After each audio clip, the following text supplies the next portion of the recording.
I've been... Good to see you. Thank you. I feel like I know about half the people in the room. This is wild. What are you doing? Justin Wells. Okay. Can I just say, Peter Navarro is back. Welcome to Peter Navarro. Suffering the fate that has happened to so many who are friends with Donald Trump. Thank you for having me. I have, they literally let Navarro out of prison. First of all, thank you. This feels a lot different from what I thought it was going to feel like. I can't hear you, but I know it's something good.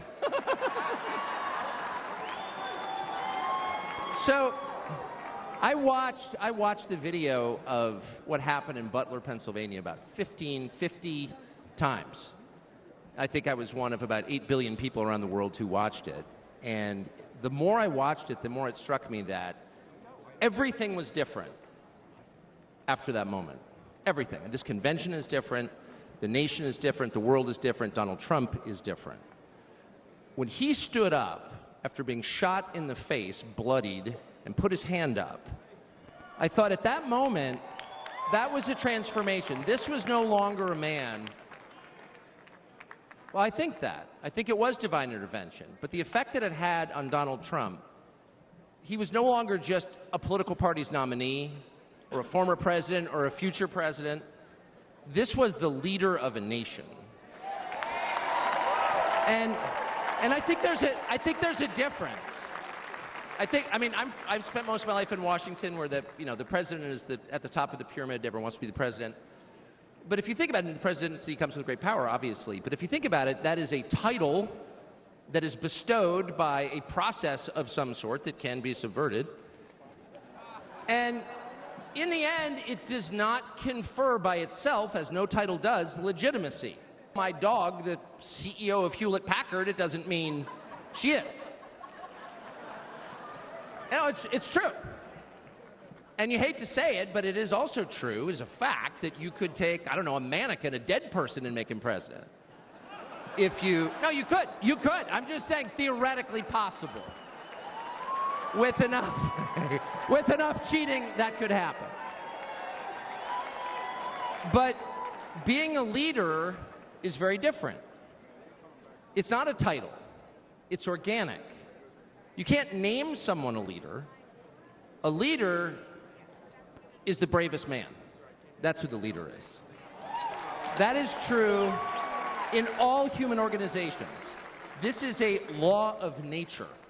And in that moment, Donald Trump, months before the presidential election, became the leader of this nation. That was the most obvious to me. And I have to say, you know, I think it changed him. He reached out to Trump within hours of it that night. And what he said to me that night, having just been shot in the face, he said not a single word about himself. He said only how amazed he was and how proud he was of the crowd, which didn't run. And I thought two things. The first thing I thought was, well, of course they didn't run. His courage gave them heart. A leader's courage gives courage to his people. And the second thing I thought was, this is the selfish guy I've been hearing about for 9 years? Really? Not a word about himself? About his people, period. And the second thing I noticed, which I don't think anyone has remarked upon in public, but I'm just going to since I don't have a script, like why not, is that he turned down the most obvious opportunity in politics to inflame the nation after being shot. To inflame the nation, which is an opportunity that almost every other politician I've ever met, and certainly his opponents, would have taken instantly. And they would have said, well, what is this? How did he get shot? Like, how did this happen? And those are real questions that we have to get to the bottom of. But in the moments, the days, the week after the shooting, he did not say that. He did his best to bring the country together, and I thought, this is the divisive figure, this is the irresponsible person. No. This is the most responsible, unifying behavior of a leader I think I've ever seen. So the question is, where is he leading us? And I could go on for hours, but let me just sum it up. I do think the entire point from the famous escalator ride 9 years ago until today of Donald Trump's public life has been to remind us of one fact, which is a leader's duty is to his people, to his country, and to no other. That's the point. That's the only point. And another word for this is democracy. Democracy, in case you're a little sick of being beaten in the face with democracy on television, actual democracy is the proposition that the citizens of a country own that country. They're not renters, they're not serfs, they're not slaves, they are the owners of the country. And for that to be true, their leaders have to represent them, which is another way of saying they have to do what the people want them to do, or a close approximation thereof. But if they completely ignore what people want, not just 1 year, but generationally, say for 50 years, then it may be, I don't know what, it's not a democracy. And so I think the entire Trump project, paradoxically, is attacked as an enemy of democracy, is to return democracy to the United States. Hey, let's pay attention to what people actually want. And the lack of interest in that question in Washington is something that ultimately drove me out of the city after 35 years. Lawmakers stepping over the prostrate bodies of their fellow citizens ODing on drugs to go cast votes to send money to some foreign country. Yeah, actually, we've lost more Americans from drugs in the past 4 years than we lost in World War II. Yeah. Our bloodiest war, more than we lost in World War II. Does anybody care? It is pathetic. It is pathetic. And do you hear a single word from Washington about doing anything about it? We know where the drugs are coming from.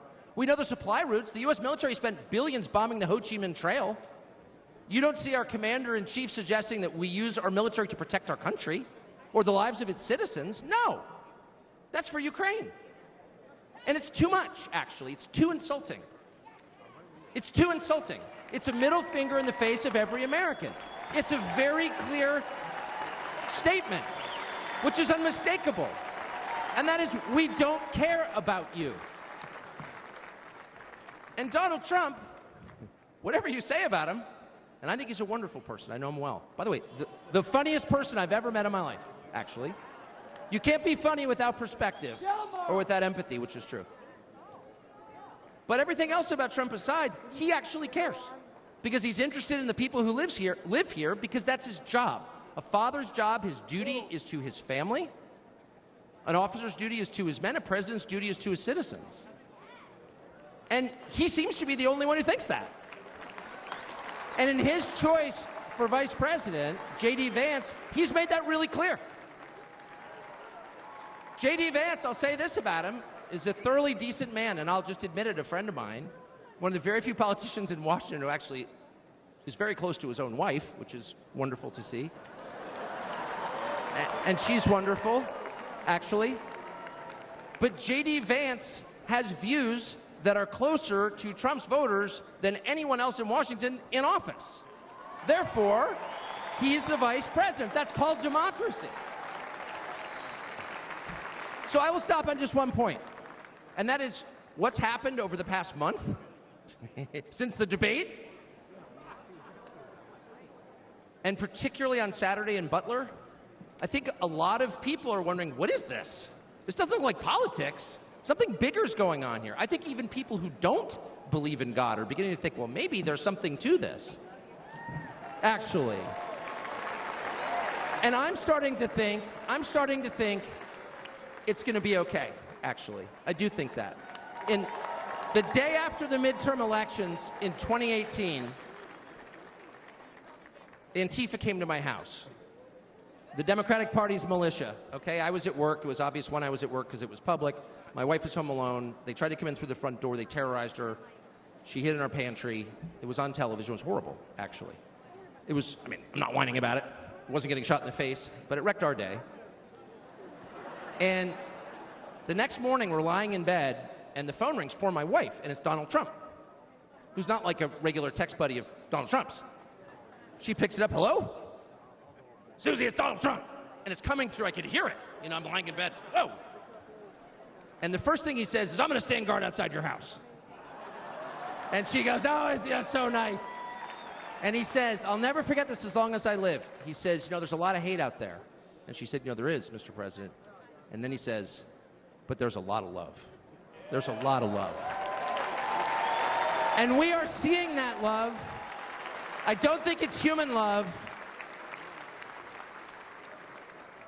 And I'll just stop with this. I'm not always convinced that I'm on the right side. I've been on the wrong side many times. You'll never hear me say, I'm on God's side, or God's with me, or even I'm with God. I want to be. Not sure I am. But I will say this unequivocally and conclusively. God is among us right now. And I think that's enough. God bless you.